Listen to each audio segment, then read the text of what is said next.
ఓం నమో వెంకటేశాయ. కూర్మాదిషు కృతావతారా శర్మాది విరోధి నిస్తారా గోవింద గోవింద. కలయామి హృదామథురావసతిం మధుసూదనమానతగర్వహరం కలికల్మషహాని కృతౌ ప్రథితం ప్రతిమాపరకోటిగమాత్తతనుం అని ధరణీభరహరణాతురధిషణాధర కరుణారసవరుణాలయుడైన శ్రీనివాస పరమాత్మని భక్తిగా భావించుకుని నమస్కరించుకుంటూ శ్రీశుకుల వారు ఉపదేశం చేసిన శ్రీమద్భాగవతం యొక్క అధ్యయన కార్యక్రమాన్ని మనం ప్రారంభించుకుందాము. యథాప్రకారం ప్రార్థనా శ్లోకాదులన్నింటినీ చదువుకుని ఈ కార్యక్రమానికి మంగళాచరణం చేసుకుందాము. శ్రీ గణేశ ప్రార్థన. నఖేన జిత శుభ్రాంశుం మఖేన హితకామదం ముఖేన హస్తినందేవం సుఖే నమత సాదరం.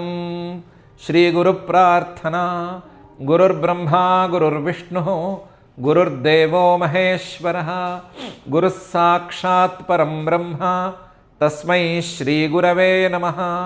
శ్రీనివాస ప్రార్థన.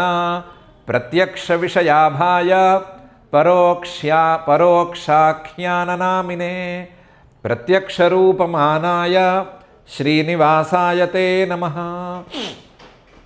అథ సంకల్పః అస్మాకం ఉపాత్త సమస్త దురిత క్షయ ద్వారా బుద్ధిశుద్ధ్యర్థం విద్యాభివృద్ధ్యర్థం భక్తిజ్ఞానవైరాగ్యాది తదనుకూల సర్వసంపత్సమృద్ధ్యర్థం శ్రీపరమేశ్వర ప్రీత్యర్థం శ్రీమద్భాగవత పాఠం కరిష్యామహే. అస్య శ్రీమద్భాగవత స్తోత్ర మహామంత్రస్య నారద ఋషిః బృహతి ఛందః శ్రీకృష్ణః పరమాత్మా దేవత బ్రహ్మబీజం భక్తిశక్తిః జ్ఞానవైరాగ్యే కీలకం.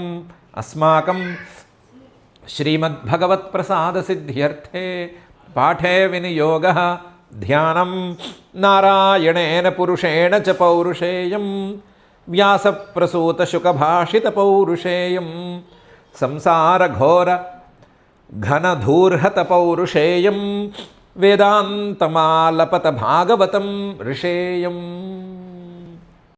శ్రీ గురుభ్యో నమః. దేవతలందరూ దేవకీ గర్భంలో ఉండే పరమాత్మను స్తుతి చేస్తున్నారు. ఆ స్తుతి చేయడంలో భాగంగా నువ్వే గనక ఈ సాత్వికమైన గుణాన్ని ఆశ్రయించి సగుణ రూపాన్ని ధరించి రాకపోతే ఉపాసన చేసుకునే వాళ్ళకి నీ పాదాలను పట్టుకుని పైకి వెళ్ళవలసిన వాళ్ళకి ఆశ్రయం అనేది ఎలా దొరుకుతుంది? కాబట్టి వాళ్ళకి మోక్షాన్ని పొందవలసిన వాళ్ళకి కూడా వాళ్ళతో సహా అందరికీ మంచి చేయటానికే నువ్వు రూపాన్ని ధరించి కిందకి దిగి వచ్చావు అని చెప్పారు. సత్వం విశుద్ధం శ్రయతే భవాన్ అనేటువంటి శ్లోకంలో దాన్నే మరొక కోణంలో చూపిస్తున్నారు.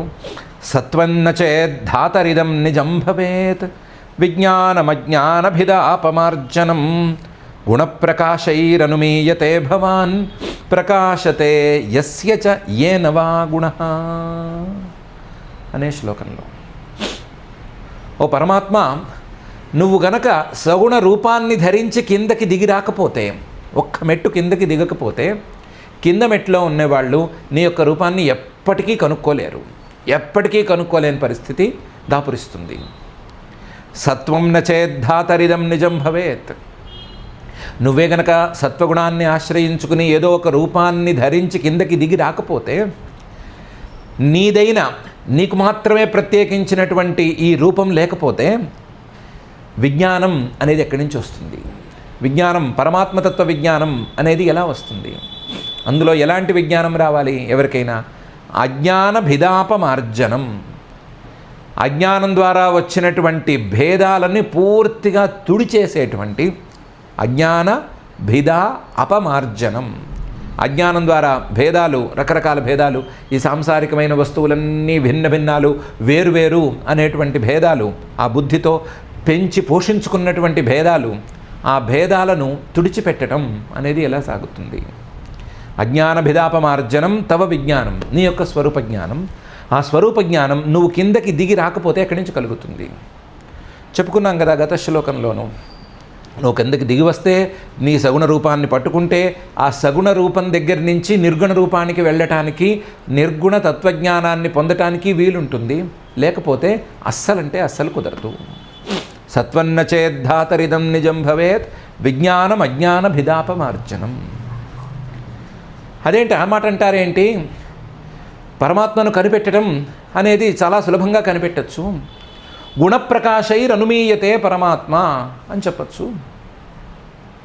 ఈ సృష్టి మొత్తం 2 రకాలుగా ఉంది. 2 రకాలుగా ఈ సృష్టి మొత్తాన్ని విభజించుకోవచ్చు. లేదా ఎవరికి వారికి కలిగేటువంటి భోగాల్ని 2 రకాలుగా విభజించుకోవచ్చు. ఆ భోగాలలో భాగంగా ఉండే లేదా భోగాలను కలిగించేటువంటి వస్తువులు, ఆ భోగాల వస్తువుల తాలూకు, భోగాలకు సంబంధించిన వస్తువు తాలూకు విజ్ఞానం లేదా అవి తెలియటం అనేటువంటి 2వ అంశం. ఒక అంశం గుణాలకు సంబంధించిన అంశమైతే మరొక అంశం ప్రకాశానికి సంబంధించిన అంశం. గుణాలు, సత్వరజస్తమో గుణాలు ఈ భోగ్య పదార్థాలన్నింటినీ సృష్టి చేయటం ఒక వంతు అయితే, ఆ సృష్టి చేసిన భోగ్య పదార్థాలు అనుభవంలోకి రావటం అనేది 2వ వంతు. అప్పుడు గుణ ప్రకాశాలు ఈ రెండు కలిస్తే, గుణప్రకాశాలు కలిస్తే భోగం అనేది ఉంటుంది. ఆ భోగం అనేది రావాలి అంటే గుణం అనేది ఎందుకు పనిచేసింది అనే ప్రశ్నకి సమాధానం రావాలి. ప్రకాశం ఎవరి ద్వారా కలుగుతోంది అనేటువంటి ప్రశ్నకి సమాధానం రావాలి. గుణాలు జడ పదార్థాలు కదా. జడ పదార్థాలు వాటంతటకవే ఏవి ప్రయత్నం చేయవు, వాటంతటవే ఏవి సృష్టి చేయవు కదా. కాబట్టి ఈ గుణాలనే జడ పదార్థాలని ప్రేరేపించింది ఎవరు అనే ప్రశ్నకి సమాధానం వెతుక్కుంటే పరమాత్మ అనే ఆన్సర్ వచ్చేసింది. ఈ భోగ్య పదార్థాలను తయారు చేసినటువంటి గుణాలు పదార్థాలను తయారు చేసి అలా పెడితే అవి అనుభవంలోకి ఎలా వచ్చినాయి? గుణాలంటే జడాలు అనుకున్నాం కదా, జడాలు తమంతట తాము వెలగవు కదా, వాటికి వెలుగులను నింపింది ఎవరు అనే ప్రశ్నకి సమాధానం పరమాత్మే కదా. కాబట్టి ఈ 2 ప్రశ్నలకి సమాధానం వెతుక్కుంటే పరమాత్మతత్వం తెలిసిపోతుంది. దీనికోసం సగుణ రూపం కావాలా అని పొరపాటును కూడా ఎవరు అడగకూడదు. గుణప్రకాశై అనుమీయతే భవాన్. ఈ జ్ఞానం ఉంది కదా, ప్రశ్నకి సమాధానం చెప్పుకున్నటువంటి జ్ఞానం, ఇది తార్కిక జ్ఞానం. తార్కిక జ్ఞానం అంటే ఊహ లాంటి జ్ఞానం. మనమే ఒక ప్రశ్న వేసుకున్నాము, ప్రశ్నకి సరి అయిన దారిలో సమాధానాన్ని ఎంచుకున్నాము. సమాధానం తెలిసినంత మాత్రాన ఆ తత్వం మనకు ప్రత్యక్షంగా గోచరిస్తుంది అనే మాట ఏమీ లేదు, మాట లేదు కూడాను. ఈ దారిలో నమ్మకం కరగచ్చు కానీ, ఈ దారిలో విశ్వాసం అనేది కుదురుకోవచ్చు కానీ, ఈ దారిలో సాక్షాత్కారం కలగటానికి వీల్లేదు. గుణప్రకాశై అనుమీయతే భవాన్. అనుమాన ప్రకారాలు చాలా ఉన్నాయి. ప్రకాశతే యస్య చ ఏన వా గుణః. ఈ గుణం ప్రకాశిస్తోంది కదా. గుణం అంటే సాంసారికమైన వస్తువు లేదా మన కంటికి ఎదురుకుండా ఉండేటువంటి ఏదో ఒక వస్తువు. ఆ వస్తువు తెలుస్తోంది కదా. తెలియటం అంటే ఎవరిది? యస్య ఎవరిది? కస్య అనే ప్రశ్నకి సమాధానం ఆ చైతన్య స్వరూపుడైనటువంటి పరమాత్మదే అని వస్తుంది. లేదా ఏన, అసలు ఏ స్వరూపంతో ఇది తెలుస్తోంది అని ప్రశ్న వేసుకున్నా, షష్ఠీ విభక్తిలో వేసుకున్నా, తృతీయ విభక్తిలో వేసుకున్నా, ఏ రకంగా వేసుకున్నా సరే ఆ పరమాత్మతత్వం అనేది సమాధానంగా వస్తుంది. ప్రకాశతే యస్య చ ఏన వా గుణః అనే తీరులో పరమాత్మతత్వం తెలుస్తుంది. కానీ అది అనుమీయతే, కేవలం తార్కికమైన జ్ఞానమే అవుతుంది కానీ సాక్షాత్కారం కాదు. సాక్షాత్కారం కావాలి అంటే చాలా ప్రాసెస్ ఉంది. ఆ ప్రాసెస్ మొత్తానికి నీ యొక్క సగుణ రూపమే ఆలంబనంగా ఉంటుంది అని దేవతలు చెప్తున్నారు. సత్వం నచేద్ధాతరిదం నిజం భవేత్ విజ్ఞానం అజ్ఞాన భిదాపమార్జనం గుణప్రకాశైరనుమీయతే భవాన్ ప్రకాశతే యస్య చ ఏన వా గుణః అనే ఈ శ్లోకం.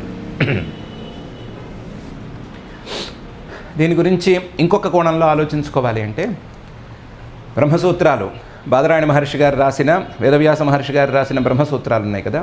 ఆ బ్రహ్మసూత్రాలకి శంకర భగవత్పాదాచార్యులు వారు రాసిన భాష్య వ్యాఖ్యానం ఉంది. ఆ భాష్యానికి భామతి అని వాచస్పతి మిశ్రులు వారు రాసిన ఒక వ్యాఖ్యానం. ఆ భామతి అనేటువంటి కామెంటరీకి వేదాంత కల్పతరుహు అని ఒక కామెంటరీ, చాలా ఎక్సలెంట్ కామెంటరీ అది. అమలానంద స్వాముల వారిని ఒక ఆయన రాసింది. ఈ బ్రహ్మసూత్రాల్లో 3వ అధ్యాయం 3వ పాదం, గుణోపసంహార పాదం అని పేరు దానికి. ఉపాసనల్లో ఏ ఉపాసనల్లో ఏ గుణాన్ని ఉపసంహరించుకోవాలి అంటే ఏ గుణాలతో కలిపి ఏ సగుణోపాసన చేసుకోవాలి.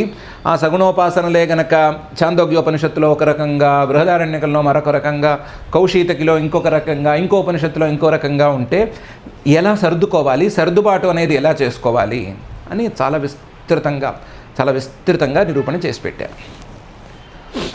ఇది వేదాంతాలకి, ఉపనిషద్వాక్యాలకి తాత్పర్యాన్ని నిర్ణయించవలసినటువంటి గ్రంథం కదా, తత్వాన్ని తెలియజేయవలసినటువంటి గ్రంథం కదా, ఇందులో ఉపాసనా వాక్యాలను ఎందుకు తీసుకురావాలి అని ఒక ప్రశ్న వచ్చింది. ఆ ప్రశ్న వచ్చినప్పుడు ఈ అమలానంద స్వామి వారు ఎక్సలెంట్ శ్లోకం ఒకటి చెప్పారు. 2 శ్లోకాలు చెప్పారు. ఏమనంటే, నిర్విశేషం పరం బ్రహ్మ సాక్షాత్కర్తుమనీశ్వరా ఏ మందాస్తేను కంప్యంతే సవిశేష నిరూపణై వశీకృతే మనస్యేషాం సగుణ బ్రహ్మశీలనాత్ తదేవ ఆవిర్భవేత్ సాక్షాత్ అపేతోపాధి కల్పనం అని. నిర్విశేషమైన నిర్గుణమైనటువంటి పరబ్రహ్మని తొందరపడి ఎవరూ సాక్షాత్కరింపజేసుకోలేరు. సాక్షాత్కర్తం అనీశ్వరాహ మందాహ, అలాంటి సామర్థ్యం ఉన్నవాళ్ళు దొరకటమే కష్టం. ఎవరో ఒకళ్ళిద్దరు దొరికితే దొరుకుతారేమో, దాదాపుగా మిగతా వాళ్ళందరూ మందబుద్ధితో ఉండేవాళ్లే. నిర్విశేష పరబ్రహ్మ సాక్షాత్కారం దృష్టితో చూస్తే ఎవ్వరూ తెలివైన వాళ్ళు అనేవాళ్ళు ఉండరు, అందరూ మందబుద్ధితోనే ఉంటారు. ఈ మందబుద్ధితో ఉండేటువంటి సామాన్య మానవులకి పరమాత్మతత్వం, నిర్విశేషమైన తత్వం అందేది ఎట్లాగా? అందటం కోసమే ఈ సవిశేష నిరూపణాలు అని వచ్చినాయి. ఉపాసనా ప్రకరణం అని ఉపనిషత్తులలో వచ్చింది. ఈ ఉపాసనా ప్రకరణంలో ఏదో ఒక విశేషాన్ని ఆ పరమాత్మకు అంటగట్టి, ఏదో సత్యకామ, సత్యసంకల్ప, ఇలాంటివాడు అలాంటివాడు, భామనీహి వామనీహి అని రకరకాల ఉపనిషద్ భాషలో రకరకాల విశేషాలను అంటగట్టి, ఆ అంటగట్టినటువంటి విశేషాలతో అంటే సవిశేషమైనటువంటి పరమాత్మను ఉపాసన చేసుకో అని ఆ వాక్యాలు చెప్తాయి. వశీకృతే మనస్యేషాం సగుణ బ్రహ్మశీలనాత్, ఆ ఉపాసనని అదే పద్ధతిలో గనక సక్రమంగా చేసుకుంటూ పోతే మనస్సు అసలు ఆ సవిశేషమైన రూపంలో నిలదొక్కుంటుంది.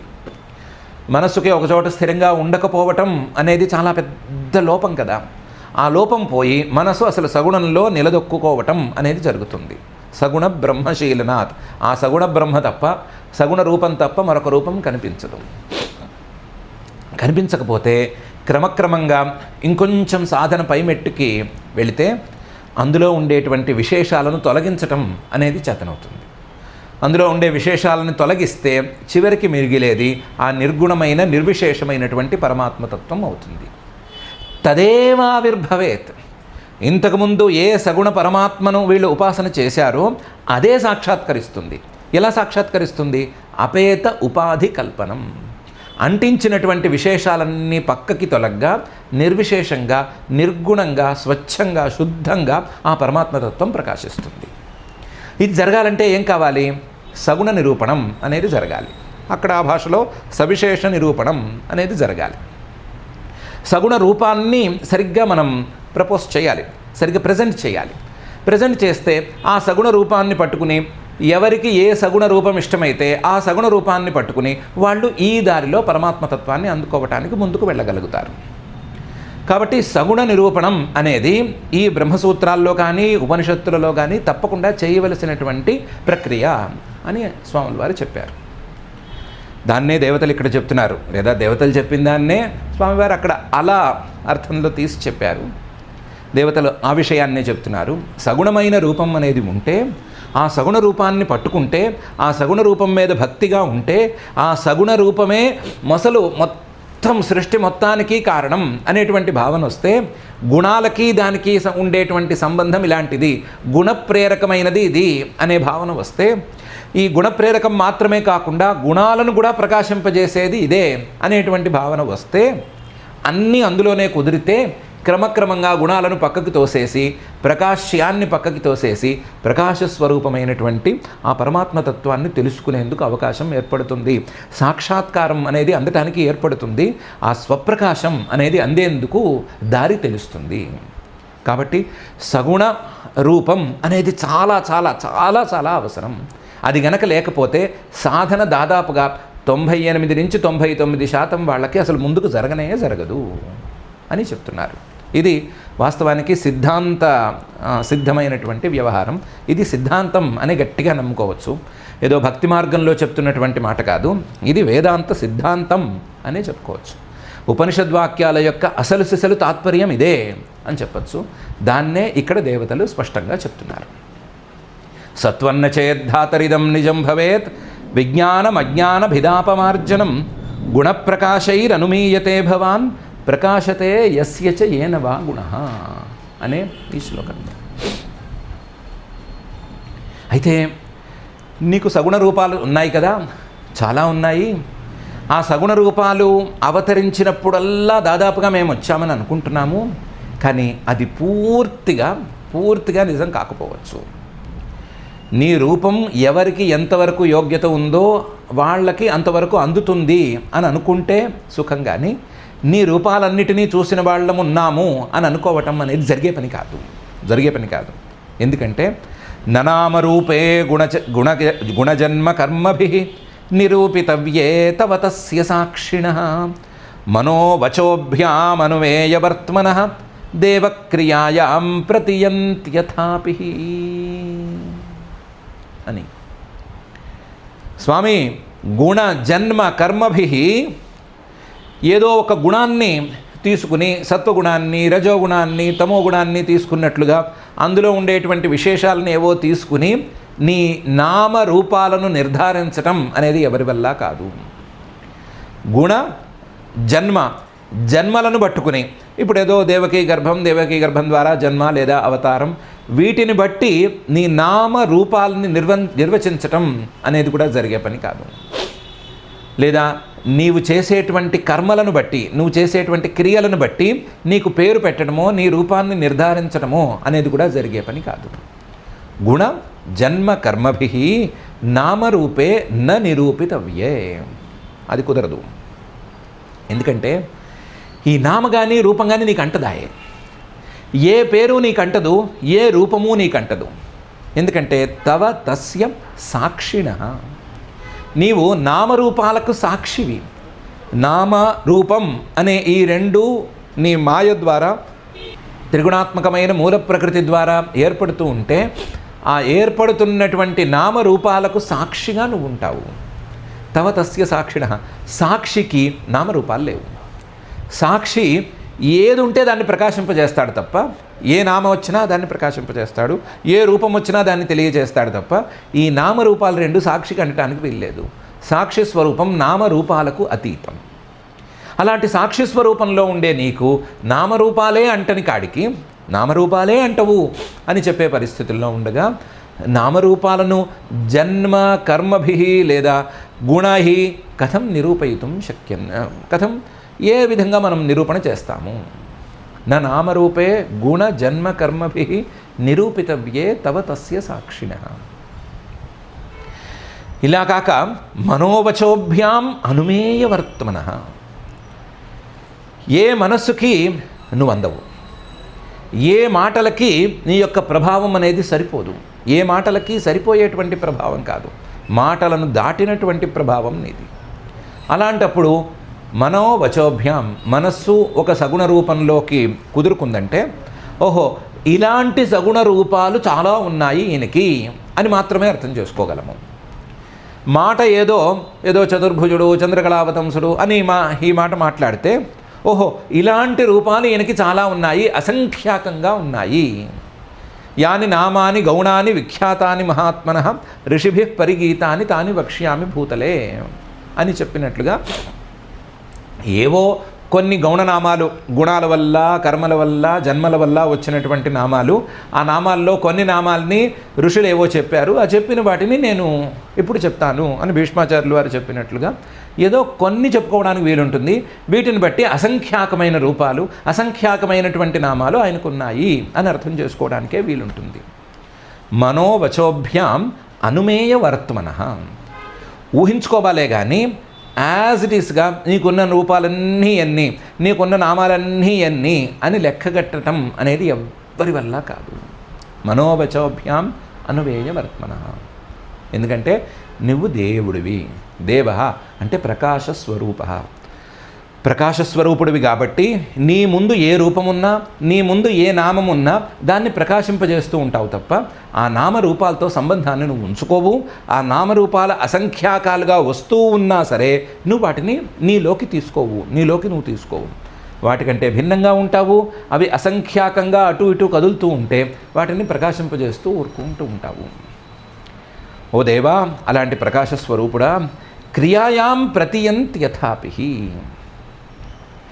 ఎవరికి ఏ రూపం యోగ్యమో, ఎవరికి ఏ నామ అనేది యోగ్యమో ఆ రూపంతో, ఆ నామతో, ఆ పేరుతో వాళ్ళ తాలూకు ఉపాసనా క్రియకి నీ యొక్క ఆ రూపం, సగుణ రూపం అనేది ఉపయోగిస్తుంది. నీ రూపాలు ఎవరెవరికి యోగ్యాలుగా ఉంటాయో వారికి ఆ రూపాలు మనసులోకి అందుతాయి, ఉపాసనకి కావలసినట్లుగా అందుతాయి. ప్రతియంతి అథాపి. హీ ప్రసిద్ధి ఇది. ఉపనిషత్తుల్లో కానీ లేదా మరొక చోట కానీ ఇన్ని రూపాలను ఎందుకు చెప్తారు?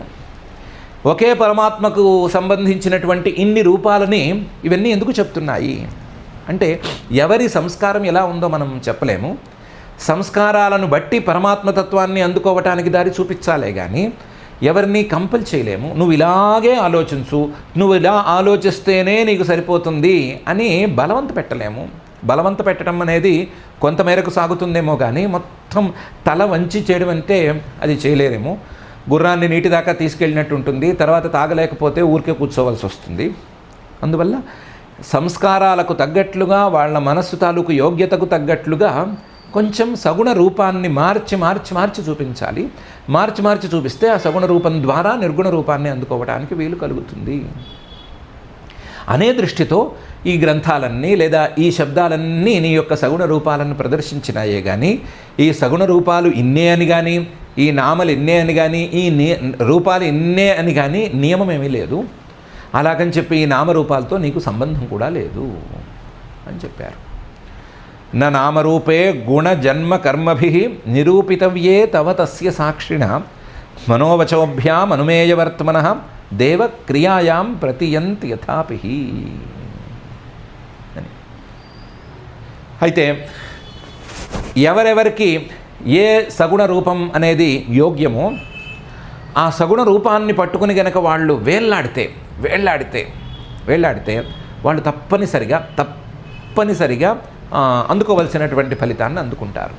ఇలా శృణ్వన్ గృణన్ సంస్మరయంశ్చ చింతయన్ నామాని రూపాణి చ మంగళాని తే క్రియాసుయస్త్వచ్చరణారవిందయో ఆవిష్టచేతా న భవాయ కల్పతే. నీ యొక్క ఏదైనా ఒక సగుణ రూపాన్ని, ఆ సగుణ రూపానికి సంబంధించినటువంటి నామాన్ని శృణ్వన్ వింటూ, గృణన్ ఆ నామాన్నే ఉచ్చరిస్తూ, సంస్మరయన్ మిగతా వాళ్ళ చేత కూడా అదే నామాన్ని వినిపిస్తూ లేదా అదే నామాన్ని ఉచ్చరింపజేస్తూ అదే రూపాన్ని గురించి చెబుతూ, సంస్మరయన్ చింతయన్ తాను కూడా మనసులో అదే రూపాన్ని గురించి ఆలోచిస్తూ, నామాని రూపాణి నీ నామాల్ని నీ రూపాల్ని ఈ విధంగా ఎవరైనా వాడుకుంటే అందులోనే ఏ నామైనా ఏ రూపమైనా సరే అది మంగళం, మంచిది అనే విషయంలో సందేహమేం లేదు. ఈ నామమే గొప్ప నామమని, ఈ రూపమే గొప్ప రూపమని అదేమీ లేదు. నీకు సంబంధించినవి ఏవైనా గొప్ప నామాలే, నీకు సంబంధించిన ఏ రూపాలైనా గొప్ప రూపాలే. ఎందుకంటే నువ్వు కదా గొప్పవాడివి. కాబట్టి మంగళకరమైనటువంటి నీ నామాల్ని నీ రూపాల్ని ఈ రకంగా వాడుకుంటే, ఇది కాక క్రియాసు ఆయా పూజాక్రియల్లో కూడా నీ నామరూపాలను వాడుకోగలిగినట్లయితే ఎవరైనా సరే త్వచ్చరణారవిందయోరావిష్టచేతా నీ పాదాల విందాల మీద తన మనస్సును నిలుపుకున్నట్లయితే న భవాయ కల్పతే మళ్ళీ అలాంటి వ్యక్తి సంసారాన్నైతే పొందడు, సంసారానికి యోగ్యుడు కాడు, సాక్షాత్తుగా మోక్షానికే అర్హతను పొందుతాడు. శృణ్వన్ విన్నా, గృణన్ చెప్పినా లేదా శృణ్వన్ గృణన్ చెబుతూ వింటూ, సంస్మరన్ మిగతా వాళ్ళకు కూడా చెబుతూ, చింతయన్ అదే విషయాన్ని ఆలోచిస్తూ, అలాగే అదే రూపాన్ని అదే నామాలతో పూజించుకుంటూ, ఆ రూపం తాలూకు పాదార విందాల మీదే మనస్సుని కట్టేసుకుంటే అబో ఆ మంగళకరమైనటువంటి రూపం నిన్ను మోక్షానికి చేరువ చేస్తుంది అని ఎవరికైనా చెప్పేసుకోవచ్చు అని దేవతలు ఈ శ్లోకంలో స్పష్టంగా చెప్పారు. శృణ్వన్ గృణన్ సంస్మరయంశ్చ చింతయన్ నామాని రూపాణి చ మంగళాని తే క్రియాసు యస్త్వచ్చరణారవిందయో ఆవిష్టచేతాః న భవాయ కల్పతే అని. ఎంత తవ్వినా ఎంత స్తుతి చేసినా చాలటం లేదు. నీ పరమాత్మతత్వం గురించి గనక ప్రారంభిస్తే ఆ లోతుల్లో పడిపోతే మళ్ళీ అక్కడి నుంచి బయటికి కూడా రాలేకపోతున్నాము. ఈ సందర్భశుద్ధిని కూడా చూసుకోవాలి.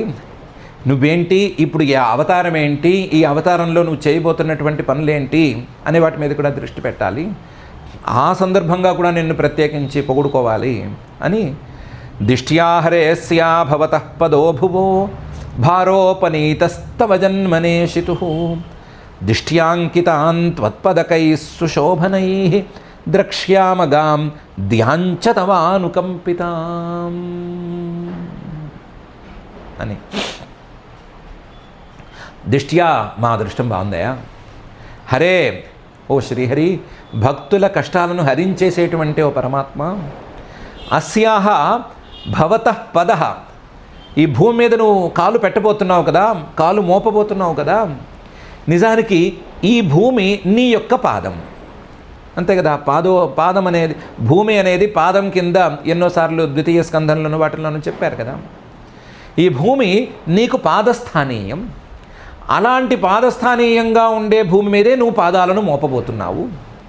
అస్యాహ భవతః పదః, ఎందుకు మోపబోతున్నావు అంటే భారోపనీతః, ఈవిడ భారాన్ని తొలగించడానికి కాలు మోపబోతున్నావు కాదు, భారాన్ని తొలగించబోతున్నావు కాదు. భారః అపనీతః, భారం తొలగిపోయినట్లే. నీ పాదంగా ఉండేటువంటి భూమి తాలూకు భారం నువ్వు పాదం మోపటంతో తొలగిపోయినట్లే. తవ జన్మనా, నువ్వే ఇంకేముంది, రాబోతున్నావు కదా, అవతరించబోతున్నావు అంటేనే అయిపోయింది, పని అయిపోయింది అనే అర్థము. ఈశితః, సర్వసమర్థుడైనటువంటి నీవు పుట్టబోతున్నావు లేదా అవతరించబోతున్నావు అంటేనే అంతా జరిగిపోయినట్లే. జన్మ మాత్రేణ, లేదా అసలు జన్మ నేను ఇక్కడ అవతరించాలి అనేటువంటి సంకల్ప మాత్రేణ మొత్తం కష్టమంతా తొలగిపోయినట్లే. అందులో సందేహం ఏమీ లేదు. మేమైతే దిష్ట్యా అంకితాం త్వత్పదకై సుశోభనై ద్రక్ష్యామగాం, నువ్వు శుభలక్షణాలతో పుట్టబోతున్నావు కదా, శుభలక్షణాలతో అవతరించబోతున్నావు కదా. ఆ రూపానికి పాదాల్లో వజ్రాలు, అంకుశాలు లాంటి మహారాజా చిహ్నాలు కొన్ని ఉంటాయి కదా. నీవు నడిచినప్పుడల్లా భూమి మీద ఆ చిహ్నాల తాలూకు గుర్తులు పడతాయి కదా, నీ అడుగుల తాలూకు ముద్రలు పడతాయి కదా భూమి మీద. మేము మా అదృష్టంతో దృష్ట్యా అంకితాం త్వత్పదకై సుశోభనై గాం ద్రక్ష్యామ, నీ పాద ముద్రలు, ఆ ముద్రల్లో ఉండేటువంటి విశేషాలు కలగలిసినటువంటి భూమిని చూడబోతున్నాము.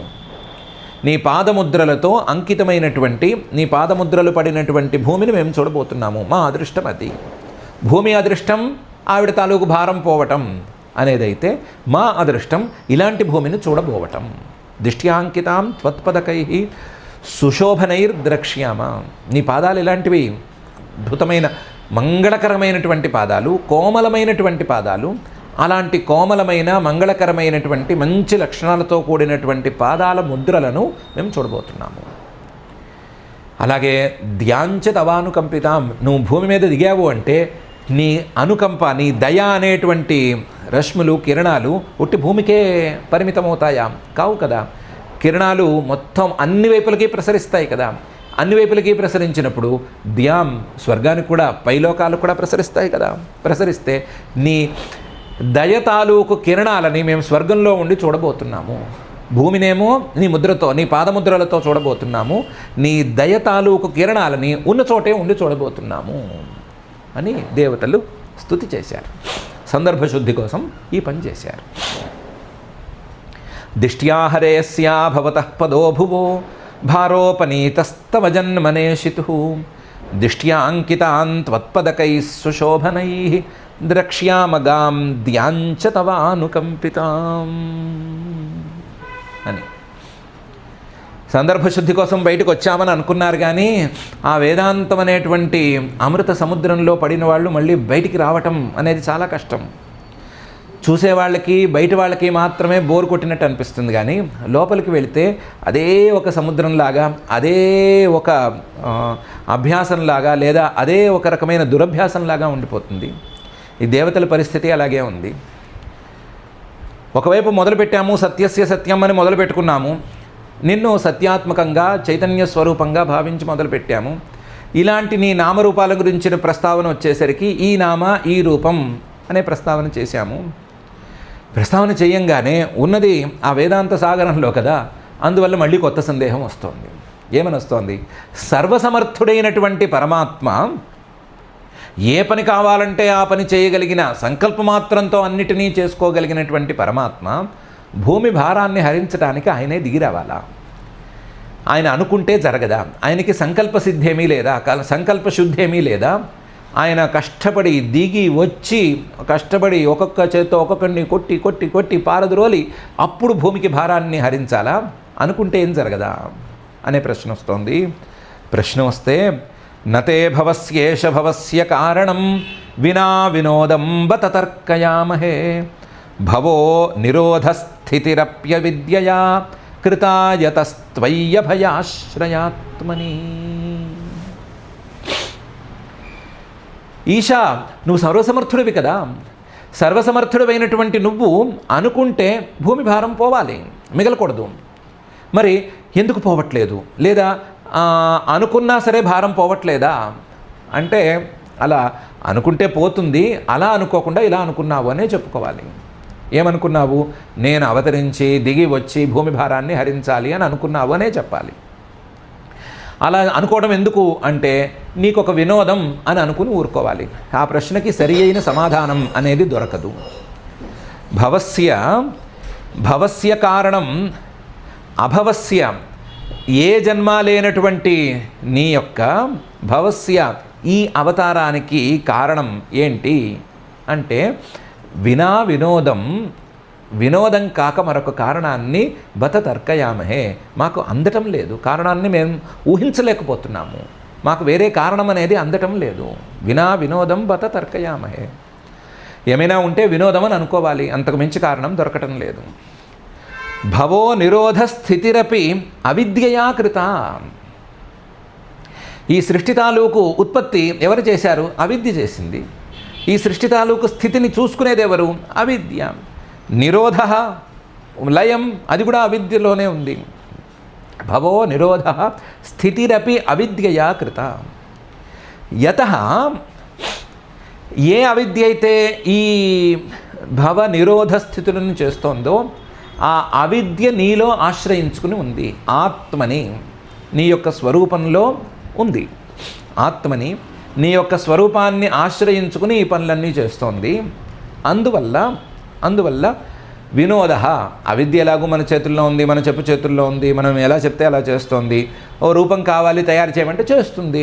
ఆ రూపంలోకి మనం వెళితే ఫలానా ఈ రకంగా నడుచుకో అంటే నడుచుకుంటుంది అనే ఉద్దేశంతో వినోదం కోసం దిగావేమో అని చెప్పుకోవాలి.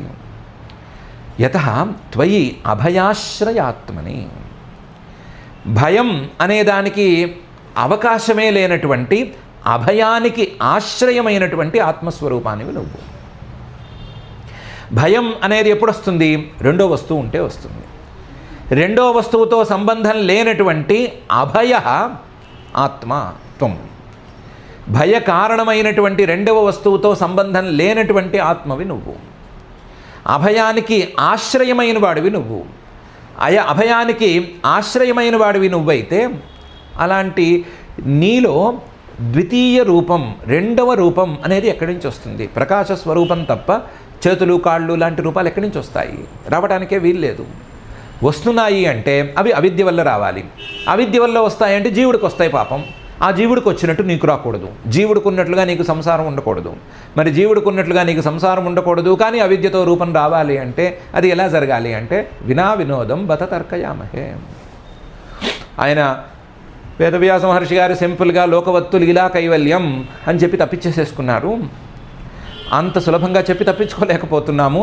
అదే సమయంలో అవిద్యతో సంబంధం ఉన్నటువంటి ఈ సృష్టిని లేదా ఈ శరీర సృష్టిని వినోద రూపంగా కాక మరొక రూపంగా మేము ఊహించలేకపోతున్నాము, ఊహించను కూడా లేకపోతున్నాము అని దేవతలు అన్నారు. పరమాత్మ తాలూకు క్రియలకి ప్రయోజనం ఏమిటి అని వెతికాడు ఆయన. వెతికితే దొరకలేదు, ఏ ప్రయోజనము దొరకలేదు. స్వప్రయోజనము లేదు, పరప్రయోజనము లేదు. స్వపర ప్రయోజనాలు లేకుండా ఆయన ఇలా దిగుతాడు. పోనీ స్వపర ప్రయోజనాలు ఏవో ఉన్నాయనుకున్నా సర్వసమర్థుడైనటువంటి ఆయన ఇంత వ్యవహారం ఎందుకు చేయాలి అనే ప్రశ్నలకి సమాధానం లీలా, వినోదమాత్రం అని తప్ప మరొకటి దొరకటం లేదు. కాబట్టి లీలా కైవల్యం, ఇది వినోదం మాత్రమే అని అనిపిస్తోంది, వినోదం కాక మరొక కారణం కనిపించడం లేదు అని దేవతలు అంటున్నారు. ఈ మాట విన్న తర్వాత ఎవరు ఓహో దేవుడు వినోదం కోసం ఇదంతా రచించారు, ఆ వినోదంలో మేము కూడా బొమ్మలము, మా సుఖాలు కష్టాలన్నీ ఆయన యొక్క వినోదం కోసం అని పిచ్చాలోచనలు చేయకూడదు. ఇది ఆ అర్థంలో తీసుకోవాల్సినటువంటి అంశం కాదు. ఆయనకి పరమాత్మకి స్వప్రయోజనం లేకపోయినా సరే కృతి కనిపిస్తోంది అంటే దానికి ఏదో ప్రయోజనం, మన దృష్టిలో మనకు అందేటువంటి ప్రయోజనం ఏదో ఒకటి చెప్పుకోవాలి అనే ఉద్దేశంతో వినోదం అనే మాట వచ్చిందే కానీ మన సుఖ దుఃఖాలతో మన కష్ట నష్టాలతో వినోదించవలసినటువంటి అవసరం ఆయనకేమీ లేదు. అలాంటిదేమీ లేదు. మన కష్ట నష్టాలకు కేవలం మనం మాత్రమే బాధ్యులము. మనం చేసుకున్నటువంటి కర్మలు, మన ఆలోచనలు, మన సంస్కారాలు, వీటికి మనం బాధ్యత వహిస్తున్నాము. మన సుఖ దుఃఖాలన్నీ వాటికి ఫలితంగా వస్తున్నాయి. వాటికి ఆయన విరోధానికి సంబంధమేం లేదు. ఆయనేమి మన సుఖ దుఃఖాలను చూస్తూ మనం ఏడుస్తూ కూర్చుంటే ఆయన నవ్వుతూ అలా ఏమీ లేడు. అలా అర్థంలో దీన్ని తీసుకోకూడదు. ఇలాంటి రాంగ్ ఇంటర్ప్రిటేషన్ అనేది చాలామందికి అందులోనూ కాస్తో కూస్తో కష్టం ఉన్న వాళ్ళకి ఉంది. అలాంటిది అస్సలు లేదు. మన కష్టాలకి మనమే పరిపూర్ణమైన బాధ్యులము, ఏమాత్రం సందేహం లేదు. ఇప్పుడు దాని గురించి మాట్లాడట్లేదు. ఆయన చేస్తున్నటువంటి క్రియలు ఎందుకు అని మాత్రమే మాట్లాడుతున్నాము. ఆయన శ్రీకృష్ణుడిగా ఎందుకు అవతరించి రావాలి, ఒక సంకల్ప శక్తితోనే మొత్తం భూమి యొక్క భారాన్ని ఎందుకు హరించకూడదు అని ప్రశ్నించుకుంటున్నాము. దానికి సమాధానంగా వినోదం అనే మాటను తెరపైకి తీసుకొచ్చాము. ఇది కూడా నిలిచే సమాధానమేమీ కాదు. ఆయనలా అనుకున్నాడు, ఆయన చేశాడు. ఆయన సర్వేశ్వరుడైతే, ఆయన మహారాజు అయితే ఆయన ఏ పని చేసినా ఎందుకు చేశావు అనేటువంటి శక్తి ఎవరికీ లేదు, అడిగే శక్తి ఎవరికీ లేదు. కాబట్టి ఏదో వినోదమేమో అని అనుకుని ఊరుకుంటున్నాం తప్ప దీన్ని వేరే అర్థంలో రాంగ్ ఇంటర్ప్రిటేషన్లో అస్సలు ఎవరూ తీసుకోకూడదు. అలా తీసుకునేటువంటి స్వభావం చాలామందికి ఉంది. ఆ స్వభావాన్ని పక్కకు తోయాలి. భగవంతుడు మన సుఖ దుఃఖాలని కష్ట నష్టాలని మనం ఏడుస్తున్నా నవ్వుతున్నా చూసి వినోదించటం లేదు. ఆయనకి ఎలాంటి వినోదించే స్వభావం లేదు అని గట్టిగా ఒట్టేసుకుని చెప్పుకోవాలి. ఓకే. నతే భవస్యేష భవస్య కారణం వినా వినోదం బత తర్కయామహే భవో నిరోధ స్థితిరప్యవిద్యయా కృత యతస్త్వయ్యభయాశ్రయాత్మని అనే శ్లోకంలో ఈ మాట చెప్పుకున్నారు. ఓహో, ఈ దృష్టితో చూసినప్పుడే మత్స్యాశ్వకచ్చప నృసింహవరాహ హంస రాజన్య విప్ర విబుధేషు కృతావతారః త్వం పాసినస్త్రిభువనంచ యథాధునేశ భారం భువో హర యదూత్తమవందనంతే అని అర్థం చేసుకోవాలన్నమాట. ఆయా రూపాల్లో నువ్వు దిగినప్పుడు ఆ వినోదం కోసమే దిగావు అని అర్థం చేసుకుని వందనం చేసుకోవాలన్నమాట అని అనుకుని వందనం చేసుకున్నారు. నువ్వు ఒక మీన రూపంలో దిగి పాపం మను గారికి దిశానిర్దేశం చేశావు. మత్స్య అశ్వరూపంలో హయగ్రీవుడి రూపంలో దిగి అగస్త్యుల వారికి దిశానిర్దేశం చేశావు. అశ్వ కచ్చప తాబేలు రూపంలో దిగి ఆ మంథర పర్వతాన్ని ధరించావు. కచ్చప నృసింహ రూపంలో దిగి ప్రహ్లాదుని సంరక్షించావు, హిరణ్యకశిపుని వధించావు.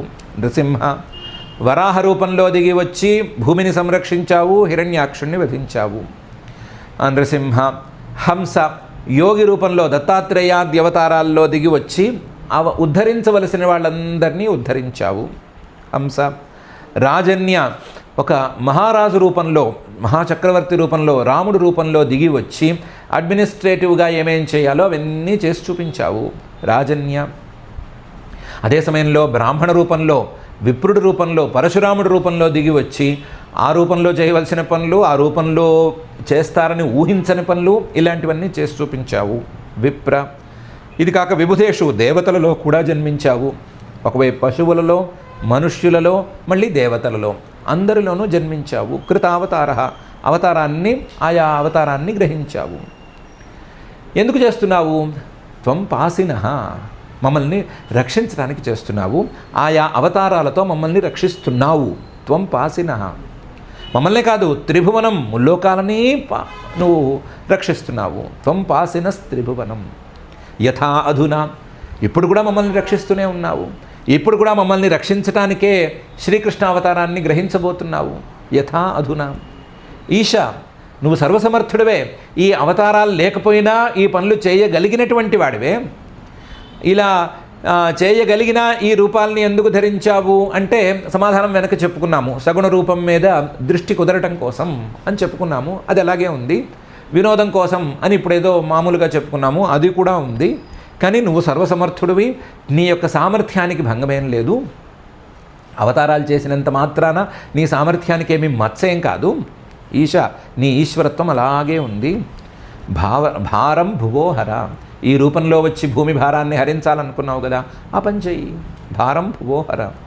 యదూత్తమ, యదువంశంలో పుట్టిన వాళ్ళల్లో కల్లా ఉత్తముడివిగా ఉండి, అసలు యాదవుల గురించి ఎవరైనా మాట్లాడుకోవాలి అంటే యాదవుల్లో శ్రీకృష్ణుడు పుట్టాడు కాబట్టి యాదవ జాతి గొప్పది అని అనుకునేట్లుగా చేయాలనుకుని కదా దిగావు. యదూత్తమ, ఆ యాదవుల్లో ఉత్తముడుగా నువ్వు ఉన్నావు, రాబోతున్నావు. తప్పనిసరిగా రా నువ్వు. వందనంతే, నీకు ఈ రూపంలో ఉన్న నీకు కూడా ఒక నమస్కారం చేసుకుంటున్నాము. మిగతా రూపాల్లో ఉన్నప్పుడు ఒక్కొక్క నమస్కారము, ఈ రూపంలో కూడా ఒక నమస్కారం చేసుకుంటున్నాము అని నమస్కారంతో ఈ స్తుతిని పూర్తి చేశారు. మత్స్యాశ్వ కచ్చప నృసింహ వరాహ హంస రాజన్య విప్ర విబుధేషు కృతావతార త్వంపాసినస్త్రిభువనంచ యథాధునేశ భారం భువోహర యదూత్తమ వందనంతే అనే ఈ శ్లోకంతో. దీంతో పరమాత్మను స్తుతి చేసేటువంటి వాక్యాలని ఆపుకున్నారు. ఆపుకుని ఒకసారి దేవకి వైపుకు చూసి దేవకితో అన్నారు, దిష్ట్యాంబతే కుక్షిగతః పరః పుమాన్ అంశేన సాక్షాత్ భగవాన్ భవాయనః మా భూద్భయం భోజపతేర్ముమోర్షో గోప్తా యదూనాం భవితా తవాత్మజః అని. అంబా, ఓ అమ్మా, పరమాత్మకే అమ్మవైతే మాకు అమ్మవు కాకపోయావా నువ్వు? కాబట్టి అమ్మా, నువ్వు మాకు అమ్మవి. దిష్ట్యా, నీ అదృష్టం బాగుంది. ఎందుకు బాగుంది? తే కుక్షిగతః పరః పుమాన్, నీ కడుపులో పరమపురుషుడే పెరుగుతున్నాడు. నీ కడుపులో ఉన్నది సాక్షాత్తు పరమపురుషుడే. అంశేన, ఆయన యొక్క అంశాలన్నిటినీ కలగలిపి శ్రీకృష్ణావతారంలో నీ కడుపులో పెరుగుతున్నాడు. ఆయన ఇంకొకడు అనేటువంటి భావనే నీకొద్దు. సాక్షాత్ భగవాన్, ఆ భగవంతుడే, ఆ సర్వపూజనీయుడే, ఆ షడ్విధైశ్వర్య సంపన్నుడే, అన్ని రకాల భగలక్షణాలు ఉన్నటువంటి వాడే, ఆయనే నీ కడుపులో పెరుగుతున్నాడు. ఎందుకు పెరుగుతున్నాడు అంటే నీ కోసం కాదు, మా కోసం పెరుగుతున్నాడు. భవాయనః, మాకు మంగళం చేయాలి, మాకు ఏమైనా అభివృద్ధికి దారి చూపించాలి అనే ఉద్దేశంతో పెరుగుతున్నాడు ఆయన. అలాంటి పరమాత్మని నీ కడుపులో నువ్వు పెంచుకుంటున్నావు. నువ్వు మీ అన్నగారి గురించి అనవసరంగా భయపడుతున్నావు. మా భూద్భయం, నీకు అసలు భయం అక్కర్లేదు. సాక్షాత్తుగా పరఃపుమాన్, పరమపురుషుడే నీ కడుపులో పెరుగుతుంటే నీకెందుకమ్మా భయము? ఆ కంసుడు అనేవాడు ఎంతటివాడు? భోజపతేర్ ముమూర్షోహో, చావును కొని తెచ్చుకున్నవాడు. ఇంకేముంది, ఆసన్న మరణ, ఇంకో 10-12 ఏళ్లలో అయిపోతాడు. అలాంటి మరణమున్నటువంటి, మరణాన్ని కొని తెచ్చుకున్నటువంటి, మరణాన్ని నెత్తిమీద పెట్టుకున్నటువంటి ఆ కంసుడి ద్వారా నీకు భయం అనేది ఎందుకుంటుందమ్మా? ఆఫ్టర్ ఆల్ వాడు, నీకు అసలు సంసార భయమే లేదు అని పైన పరమాత్మ చెప్పబోతాడు. అలాంటి సంసార భయమే లేని నీకు ఆ కంసుడి వల్ల భయం ఎందుకుంటుందమ్మా? ఏమక్కర్లేదు. గోప్తా, నీ పిల్లవాడు నిన్ను సంరక్షిస్తాడు. ఏ పిల్లవాడినైతే, ఏ పరమపురుషుడినైతే నువ్వు కడుపులో దాచుకున్నావో ఆ పరమపురుషుడు నిన్ను రక్షిస్తాడు. గోప్తా, నిన్నే కాదు, యదూనాం భవితా గోప్తా, యాదవ వంశం మొత్తాన్ని ఆయన రక్షిస్తాడు. యాదవులందరినీ ఆయన రక్షిస్తాడు. తవ ఆత్మజ, నీకు పుత్రుడిగా ఉంటాడు. యాదవ వంశం మొత్తాన్నే సంరక్షించేవాడు. యదువంశంలో పుట్టినందుకు యాదవులందరినీ ఒక కాపు కాసేటువంటి వాడు నీ కడుపును పుట్టి నిన్ను రక్షించకుండా పోతాడా? తవ ఆత్మజ, నీ కడుపును పుట్టినవాడు కదా, నిన్ను కూడా రక్షిస్తాడు, నీ వంశాన్ని రక్షిస్తాడు, అందరినీ రక్షిస్తాడు. నీకు భయం అనేది అక్కర్లేదు. నువ్వు గనక సరిగ్గా తీసుకోగలిగితే వచ్చేది పరమపురుషుడు కాబట్టి, భేదమే లేనటువంటి పరమాత్మ కాబట్టి నీకు అసలు భయమే అక్కర్లేదు. అద్వితీయమైనటువంటి ఆత్మతత్వమే నీకు పుడుతోంది కాబట్టి ఆ అద్వితీయ ఆత్మతత్వాన్ని మనసులో ఉంచుకుంటే భయం యొక్క ప్రసక్తే లేదు అని దేవతలు చెప్పారు, దేవకికి చెప్పారు. దిష్ట్యాంబతే కుక్షిగత పరః పుమాన్ అంశేన సాక్షాత్ భగవాన్ భవాయన మా భూద్భయం భోజపతేర్ముమూర్షో గోప్తా యదూనాం భవిత తవాత్మజ అనే ఈ శ్లోకం. ఇంత చెప్పిన తర్వాత ఏం చేశారు అనే విషయాన్ని శ్రీశుక ఉవాచ. శ్రీశుకుల వారు అంటున్నారు, ఇత్యభిష్టూయ పురుషం యద్రూపమనిదం యథా బ్రహ్మేశానౌ పురోధాయ దేవా ప్రతియయుర్దివం. ఇత్యభిష్టూయ, ఈ రకంగా వాళ్ళందరూ స్తుతి చేశారు. పురుషం, పరమపురుషుణ్ణి స్తుతి చేశారు. యద్రూపం, అసలు ఆయన యొక్క రూపమే మొత్తం అనే తీరులో ఉండేటువంటి వాడు ఆయన. ఆయనకంటూ ప్రత్యేకించి రూపం ఏం లేదు. ఆయన రూపాన్ని గురించి చెప్పాలి అంటే మొత్తం ఆయనదే రూపం, ఆయన తప్ప మరొకరు లేరు అని చెప్పాలి. ఇంకొక కోణంలోంచి చెప్పుకోవాలి అంటే అనిదం రూపం. ఆయన యొక్క రూపం ఎప్పుడు బయటకు ఉండదు, ఇదం అన్నట్టు ఉండదు, బయటకు ఉండదు. ఆయన యొక్క రూపం ఎవరికైనా సరే నేను, నాలో అన్నట్టు ఉంటుంది. ఎవరికైనా సరే లోపల ఉండేటువంటి రూపం ఆయన యొక్క రూపం, ఎవరికైనా సరే బయట ఉండేటువంటి రూపం ఆయన కాదు. ఇదం అని ఎవరు ఆయన్ని నిర్దేశించడానికి వీల్లేదు. ఎవరైనా సరే ఇదం అని నిర్దేశిస్తే ఒక వస్తువుని నిర్దేశించాలి. వస్తువులో ఉండేటువంటి పరమాత్మని ఇదం అని ఎవరు నిర్దేశించరు కదా. ఎవరు ఇది అని పరమాత్మను చూపించరు కదా. ఆత్మ అంటే నేను అంటారు. ఆ నేను కల్లా కూడా స్వస్వరూపం ఏది అంటే లోపలికి చూపిస్తారు కదా. నేను అనేదాన్ని లోపలికి చూపిస్తారు కదా, ఇది అని చూపించరు కదా. కాబట్టి అనిదం రూపం, ఎవరికైనా సరే ఇది అని కానీ ఇదం కానటువంటి ప్రత్యగ్ రూపం ఆ పరమాత్మ స్వరూపం. ఆ స్వరూపాన్ని నిజానికి దేవతలందరూ యథావత్తుగా స్తుతి చేశారు. ఆయన యొక్క చైతన్య రూపాన్ని గుర్తించారు. ఆయనకి గుణాలన్నీ ఊరికినే అంటుకుంటున్నవే తప్ప నిజానికి ఆయనలోనే ప్రవేశించలేవు అని చెప్పారు. లేదా ఇంకొక తీరులో చెప్పుకోవాలంటే గుణాలన్నీ ఆయన్ని అంటిపెట్టుకుని ఉన్నాయి తప్ప ఆయనకి అంటుకుని లేవు అని చెప్పారు. ఈ గుణాలతో ఆయనకి సంబంధం లేదు, ఈ గుణాలతో ఆయన అవతరించే ఏ పనైనా చేయాలి అనేటువంటి నిర్బంధం ఏమీ లేదు, ఇది కేవలం వినోదం కోసం అయితే అవ్వాలి అని కూడా తేల్చారు. ఆయన యొక్క సర్వేశ్వరత్వాన్ని ప్రతిష్టాపన చేశారు కాబట్టి యథావత్ ఉన్నట్టుగానే స్తుతి చేశారు. స్తుతి చేసి దేవతలందరూ ప్రతియయుః తిరిగి మరలి తమ తమ స్థానానికి వెళ్ళిపోయారు. దివం, స్వర్గానికి వెళ్ళిపోయారు. వెళ్ళేటప్పుడు బ్రహ్మేశాను పురోధాయ, వచ్చేటప్పుడు బ్రహ్మగారిని పరమేశ్వరుణ్ణి ముందుంచుకుని వెళ్ళారు కదా. వెళ్ళేటప్పుడు తిరిగి వెళ్ళేటప్పుడు కూడా, వచ్చేటప్పుడు అలా వచ్చారు కదా, తిరిగి వెళ్ళేటప్పుడు కూడా వాళ్ళనే ముందుంచుకుని వెళ్ళిపోయారు. బ్రహ్మేశాను పురోధాయ దేవాహ ప్రతియయుర్దివం. కొంచెం ఏమైనా మాటను సాగదీయాలంటే ఒక చిన్న పాయింట్ చెప్పుకోవచ్చు. వచ్చేటప్పుడు బ్రహ్మ ఈశ్వరుడు ముందున్నారు, తిరిగి వెళ్ళేటప్పుడు నిజానికి వీళ్ళిద్దరూ చివరిలో ఉండాలి, అంతే కదా. వెనకాల ఉన్న వాళ్ళు ముందు వెళ్ళిపోవాలి, తర్వాత లేని తర్వాత వెళ్ళాలి, మూడో లేని తర్వాత వెళ్ళాలి. చివరిగా బ్రహ్మ ఈశ్వరుడు వీళ్ళిద్దరి వంతు వస్తుంది. తిరిగి వెళ్ళేటప్పుడు ఇదే పద్ధతి. కానీ దేవతలు దానికి ఒప్పుకోలేదుట.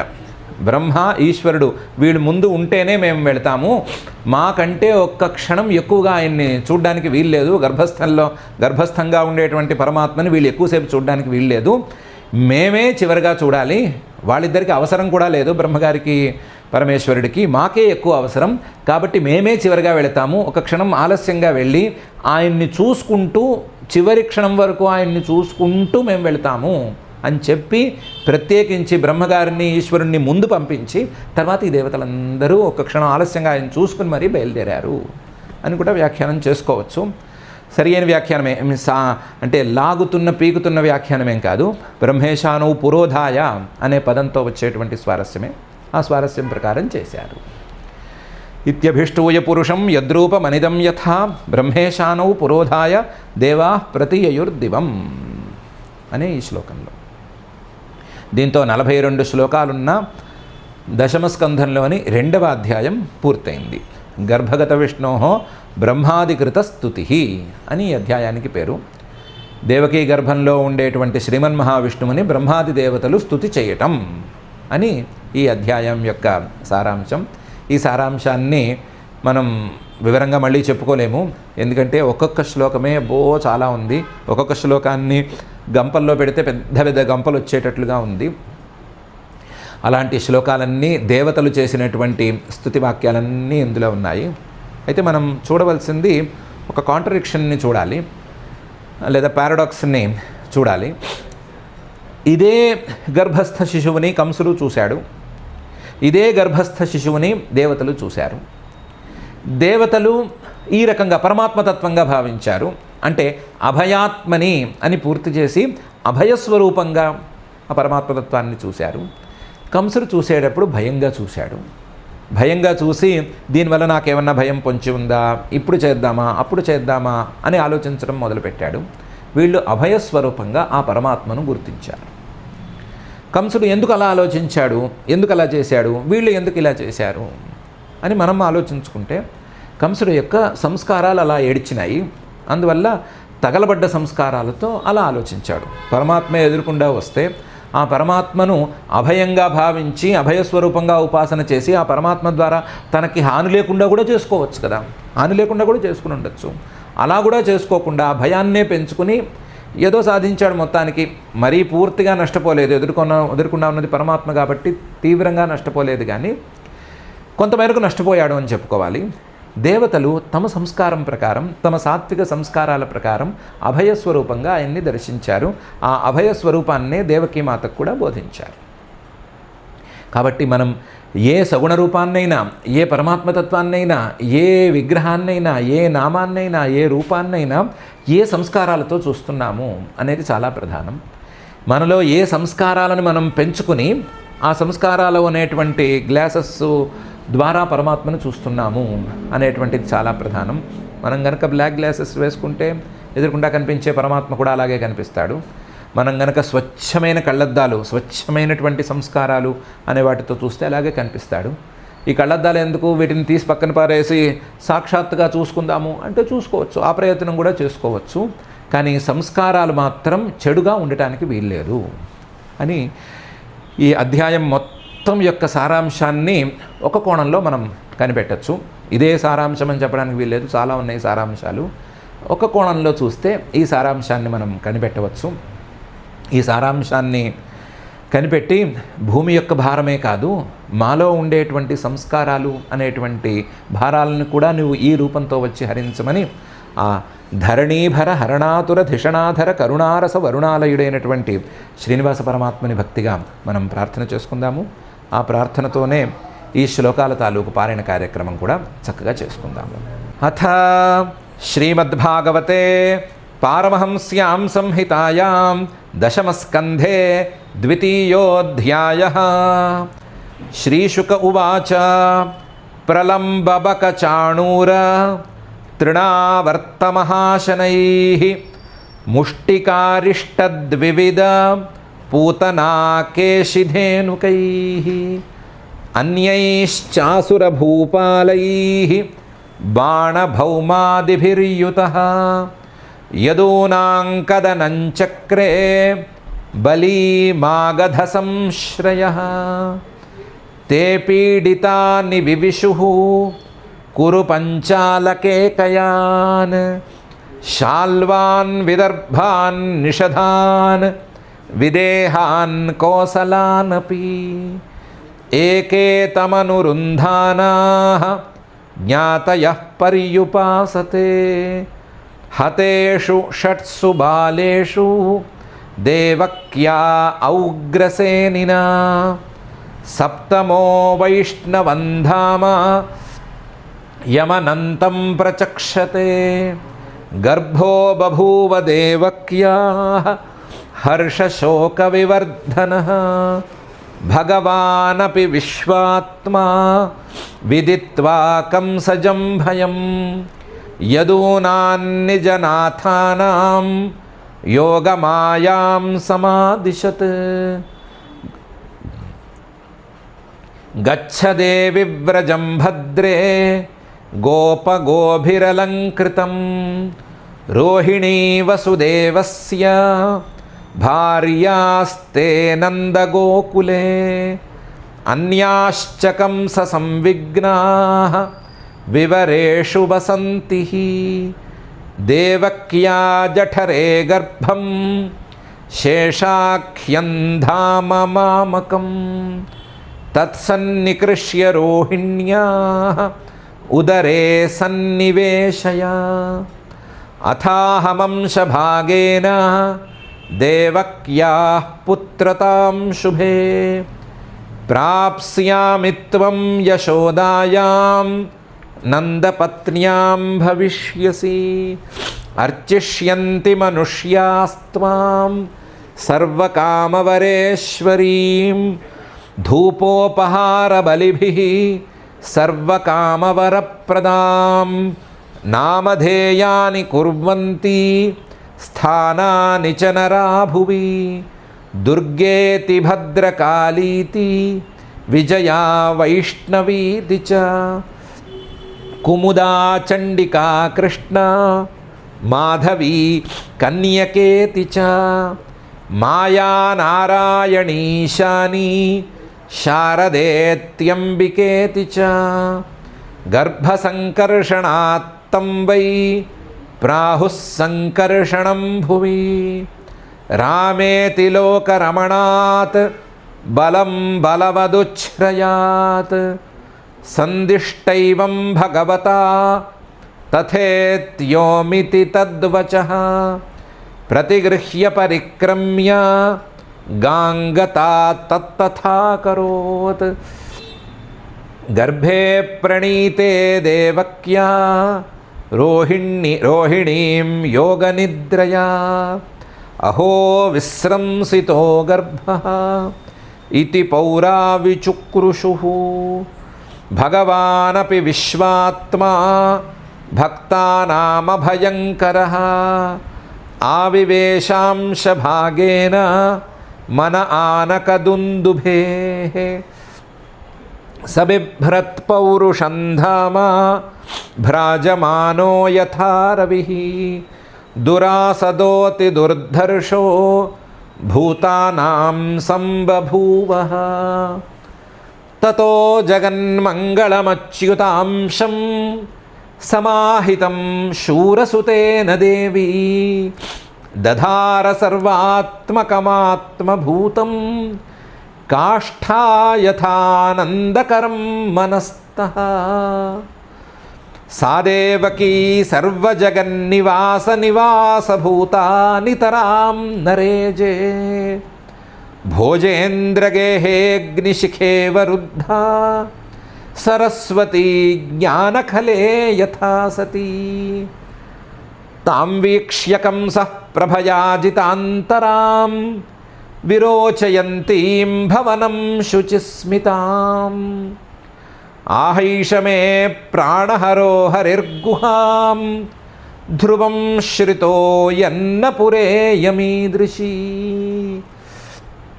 కిమద్య తస్మిన్ కరణీయమాశు మే యదర్థతంత్రో న విహంతి విక్రమం స్త్రియాస్వసుర్గురుమత్యావధోయం యశశ్రియం హంత్యనుకాలమాయుః స ఏష జీవన్ ఖలు సంపరేతః వర్తేతయోత్యంత నృశంసితేన దేహే మృతే తం మనుజాశ్యపంతి గంతాతమోంధంతనుమానినో ధ్రువం ఇతి ఘోరతమాద్భావాత్ సన్నివృత్తస్వయం ప్రభుః ఆస్తే ప్రతీక్షంస్తజ్జన్మ హరేర్వైరానుబంధకృత్ ఆసీనః సంవిశంస్తిష్ఠన్ భుంజానః పర్యటన్ మహీం చింతయానో హృషీకేశం అపశ్యత్తన్మయం జగత్ బ్రహ్మాభవశ్చ తత్రైత్య మునిభిర్నారదాదిభిః దేవైः సానుచరైः సాకం గీర్భిర్వృషణమైడయన్ సత్యవ్రతం సత్యపరం త్రిసత్యం సత్యస్య యోనిం నిహితం చ సత్యే సత్యస్య సత్యం ఋతసత్యనేత్రం సత్యాత్మకం త్వాం శరణం ప్రపన్నాః. ఏకాయనోऽసౌ ద్విఫలస్త్రిమూలః చతూరసః పంచవిధః షడాత్మా సప్తత్వగష్టవిటపో నవాక్షో దశచ్ఛదీ ద్విఖగో హ్యాదివృక్షः. త్వమేక ఏవాస్య సతః ప్రసూతిః త్వం సన్నిధానం త్వమనుగ్రహశ్చ త్వన్మాయయా సంవృతచేతసస్త్వాం పశ్యంతి నానాన్న విపశ్చితో యే. బిభర్షి రూపాణ్యవబోధ ఆత్మా క్షేమాయ లోకస్య చరాచరస్య సత్వోపపన్నాని సుఖావహాని సతామభద్రాణి ముహుః ఖలానాం. త్వయ్యంబుజాక్షాఖిల సత్వధామ్ని సమాధినావేశితచేతసైకే త్వత్పాదపోతేన మహత్కృతేన కుర్వంతి గోవత్సపదం భవాబ్ధిం. స్వయం సముత్తీర్య సుదుస్తరంద్యుమన్ భవార్ణవం భీమమదభ్రసౌహృదాః భవత్పదాంభోరుహనావమత్ర నిధాయతే భవత్పదాంభోరుహనావమత్రతే నిధాయ యాతాః సదనుగ్రహో భవాన్. యేన్యేరవిందాక్ష విముక్తమానినః త్వయ్యస్తభావాదవిశుద్ధబుద్ధయః త్వయ్యస్తభావాదవిశుద్ధబుద్ధయః ఆరుహ్య కృచ్ఛ్రేణ పరం పదం తతః పతంత్యధోనాదృతయుష్మదంఘ్రయః. తథా న తే మాధవతావకాః క్వచిత్ భ్రశ్యంతి మార్గాత్ త్వయి బద్ధసౌహృదాః. త్వయాభిగుప్తా విచరంతి నిర్భయాః వినాయకానీకపమూర్ధసు ప్రభో. సత్వం విశుద్ధం శ్రయతే భవాంస్థితౌ శరీరిణాం శ్రేయ ఉపాయనం వపుః. వేదక్రియాయోగతపస్సమాధిభిః తవార్హణం యేన జనః సమీహతే. సత్వం న చేద్ధాతరిదన్నిజం భవేత్ విజ్ఞానమజ్ఞానభిదాపమార్జనం. గుణప్రకాశైరనుమీయతే భవాన్ ప్రకాశతే యస్య చయేన వా గుణః. ననామరూపే గుణజన్మ కర్మభిః నిరూపితవ్యే తవ తస్య సాక్షిణః. మనోవచోభ్యామనుమేయవర్త్మనః దేవక్రియాయాం ప్రతియంత్యథాపి. శృణ్వన్ గృణన్ సంస్మరయంశ్చ చింతయన్ నామాని రూపాణి చ మంగళాని తే. క్రియాసు యస్త్వచ్చరణారవిందయోః ఆవిష్టచేతా న భవాయ కల్పతే. దిష్ట్యా హరేస్యా భవతః పదో భువః భారోపనీతస్తవ జన్మనేషితుః. దిష్ట్యాంకితాన్ త్వత్పదకైః సుశోభనైః ద్రక్ష్యామగాం ద్యాంచ తవానుకంపితాం. నతే భవస్యేష భవస్య కారణం వినా వినోదం బత తర్కయామహే. భవో నిరోధస్థితిరప్యవిద్యయా కృతాయతస్త్వయ్యభయాశ్రయాత్మని. మత్స్యాశ్వకచ్చప నృసింహవరాహ హంస రాజన్య విప్ర విబుధేషు కృతావతారః త్వం పాసినస్త్రిభువనం చ యథాధునేశ భారం భువో హరయదూత్తమవందనంతే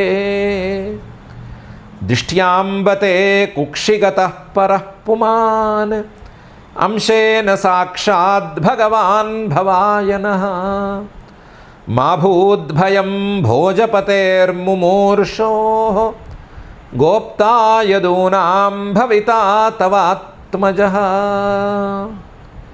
శ్రీశుక ఉవాచ ఇత్యభిష్టూయ పురుషం యద్రూపమనిదం యథా బ్రహ్మేశానౌ పురోధాయ దేవాః ప్రతియయుర్దివం ఇతి శ్రీమద్భాగవతే పారమహంస్యాం సంహితాయాం దశమస్కంధే పూర్వార్ధే గర్భగత విష్ణోర్బ్రహ్మాదికృతస్తుతిర్నామ ద్వితీయోऽధ్యాయः. అథ క్షమా ప్రార్థనా యదక్షరపదభ్రష్టం మాత్రాహీనం చ యద్భవేత్ తత్సర్వం క్షమ్యతాం దేవ నారాయణ నమోऽస్తు తే. అథ భగవత్సమర్పణం కాయేన వాచా మనసేంద్రియైర్వా బుద్ధ్యాత్మనా వా ప్రకృతే స్వభావాత్ కరోమి యద్యత్ సకలం పరస్మై నారాయణాయేతి సమర్పయామి. అథ లోకక్షేమ ప్రార్థనా సర్వే భవంతు సుఖినః సర్వే సంతు నిరామయాః సర్వే భద్రాణి పశ్యంతు మా కశ్చిద్ దుఃఖభాగ్ భవేత్.